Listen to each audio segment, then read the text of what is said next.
Ce qui empêche la plupart des gens de réaliser leurs rêves, ce n'est pas le manque de talent, mais la peur.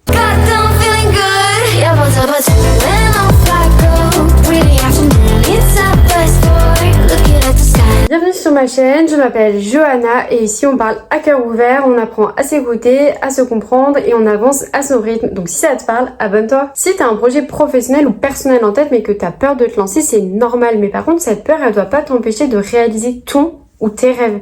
En fait, la plupart du temps, quand on a peur de se lancer, c'est parce qu'on a peur d'être critiqué ou jugé. Mais c'est hyper triste de penser comme ça parce qu'on sait même pas encore lancé qu'on pense déjà de manière négative. On pense déjà au pire. Genre, pourquoi est-ce qu'on se ferait critiquer si on sort dans un projet qui est bien pour nous, qui nous fait plaisir, dans lequel on est hyper investi, dans lequel on est bienveillant avec les autres? Il y a très peu de risques qu'on se fasse critiquer. Et en fait, même si c'est le cas, ça devrait nous passer au-dessus, ça devrait pas nous atteindre parce qu'on connaît la valeur de ce qu'on fait, parce qu'on est content de le faire, parce qu'on fait du mieux qu'on peut et que si ça plaît pas aux autres, et ben tant pis, en tout cas nous ça nous plaît et on est content de le faire. Et en plus, il faut vraiment pas prendre personnellement les critiques parce que la personne qui te critique, en fait, elle a critiqué 10 autres personnes avant toi. Il faut pas croire qu'elle critique que ce que tu fais, que ton travail, que ta personne. C'est vraiment des personnes qui ont que ça à faire en fait de critiquer et ça remet pas du tout en cause ta valeur ou ton travail ou voilà ou ton projet. Ce qui peut nous faire peur aussi au lancement de notre projet, c'est le perfectionnisme. En fait, on a peur de pas faire assez bien, on se compare aux autres, on a l'impression que c'est trop nul ce qu'on fait, mais en fait, je te jure que du moment où tu fais ce que t'aimes et où t'es simple, où t'es à l'écoute de tes envies, de tes besoins, de ce que tu veux être, de comment tu veux faire, c'est tout, ça suffit largement, ce sera jamais parfait et on te demande pas d'être parfait ou parfaite de toute façon. Donc vraiment, fais ta confiance, éclate-toi et ça suffit largement.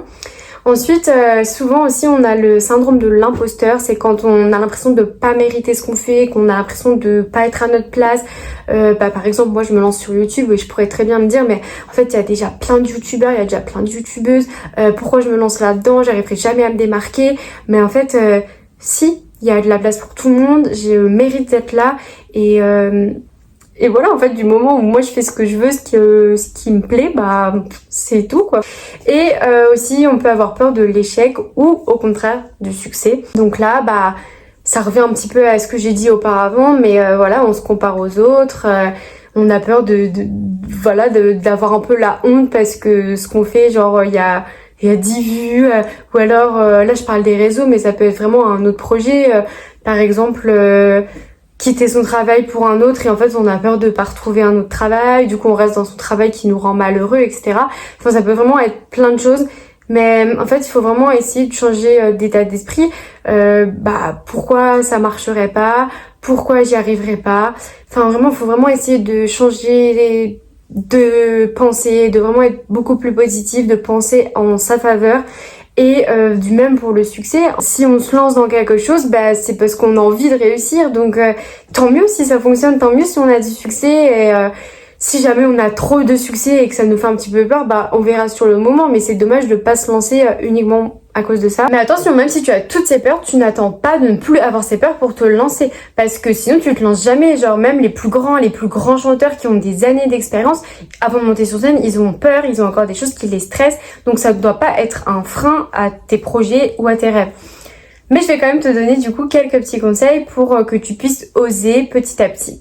Moi je pense que ce qui est bien au début, c'est de poser un petit peu sur la table ton projet, définir ce que tu aimerais faire, ce que tu aimerais être, peser un petit peu le pour et le contre, les choses positives, les choses négatives, et une fois que tu es sûr de ce que tu veux faire, de ce que tu veux être, tu peux commencer à en parler à quelqu'un, à quelques personnes de ton entourage. Mais attention, tu choisis très bien les personnes à qui tu en parles, parce que je pense que dans ton entourage, tu n'as pas que des personnes bienveillantes, positives, tu dois aussi avoir des personnes un petit peu pessimistes, qui ont un petit peu la critique facile, qui sont un petit peu jalouses. Donc il faut vraiment éviter d'en parler à ces personnes-là, parce que ça peut vraiment miner le moral avant de commencer. Donc tu en parles à des personnes bienveillantes qui vont pouvoir te guider, te donner leur avis objectif, qui vont te donner des conseils, des pistes. Et une fois que tu auras avancé un petit peu grâce à tout ça, tu vas pouvoir te fixer des objectifs, décider ce que tu vas devoir faire, y aller étape par étape. Et Surtout, pour moi, je pense que c'est vraiment le plus important, c'est changer son mindset, changer son état d'esprit, partir de manière positive dans sa tête, être sûr de ce qu'on veut, être sûr de ce qu'on est, ne pas douter de sa valeur. Voilà, on y va, on est à fond, on est sûr que ça va fonctionner. Je vais te donner un exemple personnel pour que tu comprennes un petit peu mieux. En fait, j'ai été professeure des écoles pendant 3 ans et demi et dès le début, je n'ai pas aimé, je ne me suis pas sentie à ma place, j'ai été fatiguée, j'ai été vite épuisée mentalement, etc.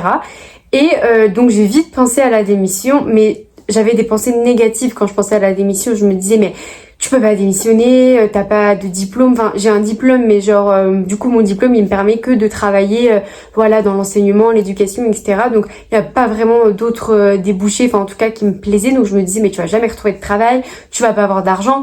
Enfin, ça me faisait extrêmement peur. Du coup, je reculais à chaque fois. Je me disais, mais non, faut que tu t'accroches et tout. Jusqu'au jour où j'ai explosé, évidemment. Donc, c'était cette année, pendant les vacances de décembre, les vacances de Noël. Mon début d'année s'était très mal passé. Donc, pendant les vacances, j'ai relâché un petit peu tout. J'arrivais pas du tout à me remettre au travail. J'arrivais pas à penser positivement à la rentrée. J'arrivais même pas à imaginer le reste de l'année. Genre, pour moi, c'était impossible. Et du coup, j'ai été voir un médecin qui m'a mis en arrêt et qui m'a dit de réfléchir pendant les vacances, pendant l'arrêt, je veux dire, pardon, à ma démission. Voilà, est-ce que je voulais vraiment démissionner ou pas? Donc j'ai vraiment réagi comme je vous ai dit juste avant. Hein. J'ai vraiment fait toutes les mêmes étapes. En gros, je me suis demandé, je me suis posé le pour et le contre, le positif pour moi, le négatif pour moi. Et en fait, franchement, je vous jure que j'ai trouvé presque que du positif à poser ma démission, tellement j'étais plus bien dans ma situation.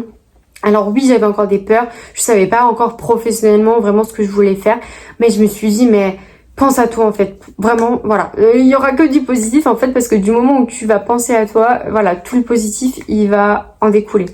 Donc après, quand j'avais vraiment pris ma décision, j'ai commencé à en parler autour de moi. J'ai eu du soutien, voilà, de personnes qui me disaient que voilà, elles en avaient marre de me voir mal, que ça allait que m'apporter du positif.